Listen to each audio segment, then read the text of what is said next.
नमस्ते दोस्तों, हम सभी लोग जानते हैं कि जातिवाद भारतीय समाज पर कितना बड़ा कलंक है। लेकिन कुछ लोग कहते हैं कि जाति प्रथा कर्म पर आधारित है, न कि जन्म पर। आखिर सच्चाई क्या है, आइए समझते हैं।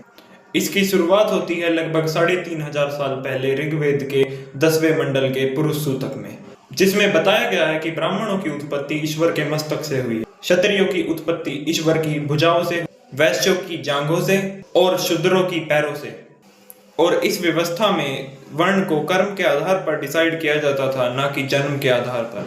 यानी कि एक शूद्र का पुत्र भी ब्राह्मण हो सकता था। फिर आता है यजुर्वेद। इसे लगभग 2500 साल पहले लिखा गया। इसमें वर्ण व्यवस्था में ऊंच नीच की एक हायरार्की सेट की गई कि ब्राह्मण का कर्म सबसे ऊपर है और शूद्र का कर्म सबसे नीचे, जो कि हमें यजुर्वेद के 26वें अध्याय के 5वें श्लोक और 30वें अध्याय के 5वें श्लोक में देखने को मिल जाता है। अब आती है मनुस्मृति। यह पुस्तक लगभग 2500 साल पहले लिखी गई थी।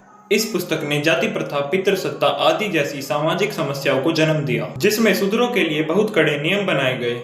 उनको समाज में तुच्छ दिखाया गया, उन पर पाबंदियां लगाई गई और नियम न मानने पर कड़ी सजा भी दी गई। और दलितों को तो अवर्णीय और अछूत यानी कि अनटचेबल ही बता दिया गया। इस तरह मनुस्मृति ने कर्म आधारित वर्ण व्यवस्था को जन्म आधारित जाति प्रथा बना दिया। धन्यवाद।